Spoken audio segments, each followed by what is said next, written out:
सभी बच्चों को नमस्ते। बच्चों, हमने अपनी पिछली कक्षा में लौह युग की यूनानी सभ्यता के बारे में चर्चा की थी।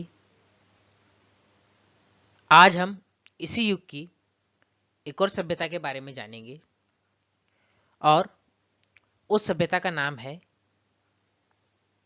रोमन सभ्यता। आज हम इसी सभ्यता के बारे में विस्तार से चर्चा करेंगे। तो आइए। रोमन सभ्यता रोम नगर मध्य इटली में टाइबर नदी के तट पर बसा एक शहर था। इस शहर की स्थापना रोमन वासियों ने 510 ईसा पूर्व में की थी, एक गणराज्य के रूप में।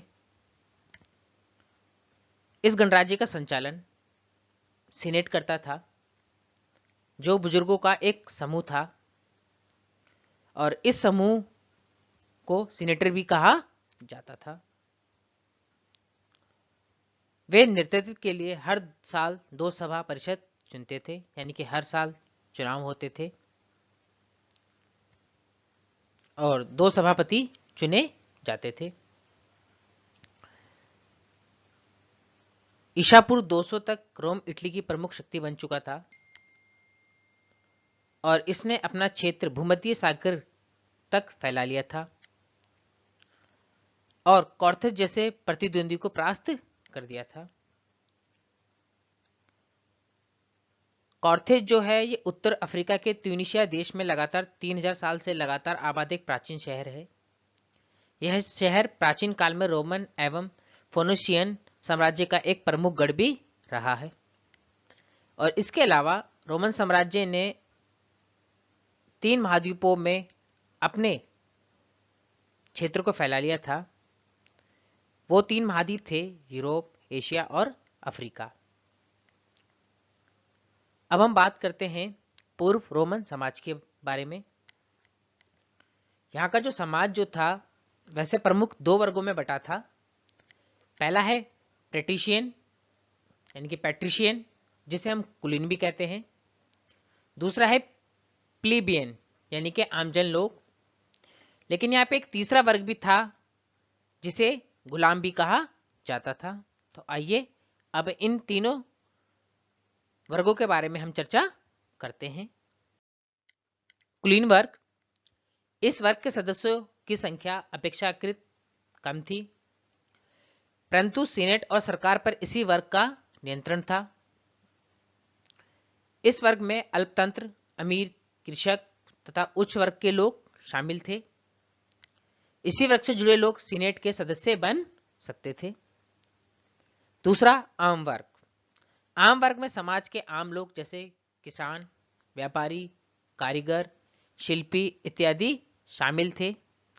इन्हें प्लेबियन भी कहा जाता था। इनमें इन्हें कोई भी सरकारी पद प्राप्त नहीं था और ना ही ये सीनेट के सदस्य बन सकते थे, लेकिन ये जमीन के मालिक हो सकते थे। प्रारंभ में इन्हें कोई राजनीतिक अधिकार प्राप्त नहीं था, लेकिन बाद में इन्होंने संघर्ष करके कुछ अधिकार प्राप्त कर लिए थे। तीसरा वर्ग था दास, यानी कि गुलाम। रोमन समाज में सबसे निम्न स्थान दासों का था। दास अधिकतर युद्धबंदी होते थे, लेकिन कर्ज अदा ना कर पाने के कारण भी बहुत से प्लीबियन दास बना लिए गए थे, यानी कि दूसरे वर्ग के लोगों को भी गुलाम बनाया जाता था अगर वो किसी का कर्जा चुका नहीं पाते थे। ये पेट्रिशियन के खेतों में काम करते थे और उसके घरों में नौकरों की जगह कार्य करते थे।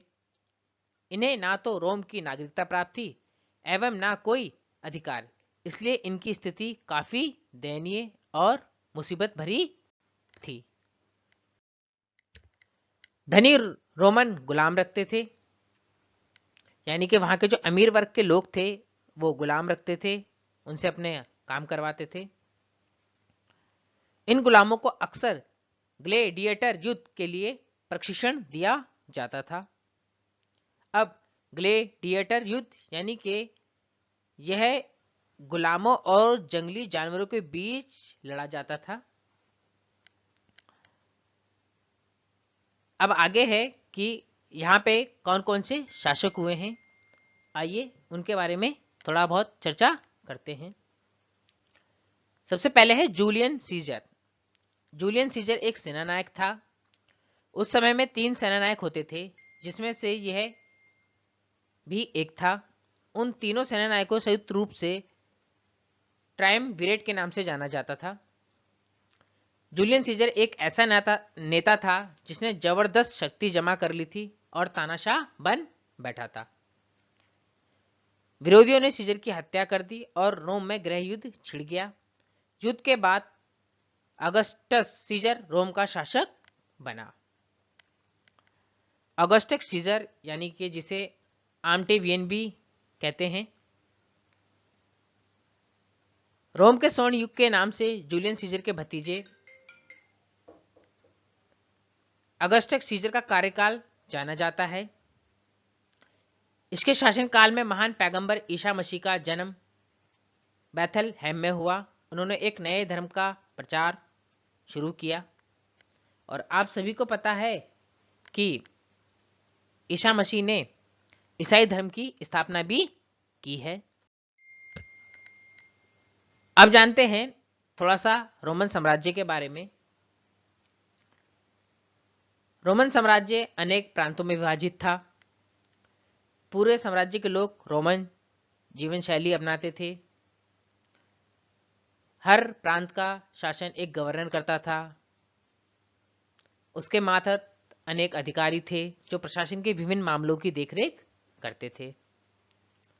सेना की मुख्य युद्धक शक्ति लीजन या सैन्य दल था, यानी कि वहां पे एक सैन्य दल था जिसका नाम था लीजन, और हर एक लीजन में एक कमांडर यानी कि एक अधिकारी होता था और उसके पास 5000 सैनिक होते थे, यानी कि एक सैन्य दल में 5000 सैनिक होते थे। रोम का साम्राज्य सम्राट की इच्छा पर चलता था। उसकी ताकत का दारोमदार सेना पर था, मतलब उसकी शक्ति का स्रोत सेना थी। सैनिक जनरल आमतौर पर कमजोर सम्राटों का तख्तापलट कर देते थे और यही कारण रहा कि वर्ष 395 ईस्वी तक बेहतर प्रशासन के लिए विशाल रोमन साम्राज्य को 2 हिस्सों में बांट दिया गया। अब आपको समझ में आ ही गया होगा कि रोमन साम्राज्य के बारे में। धन्यवाद।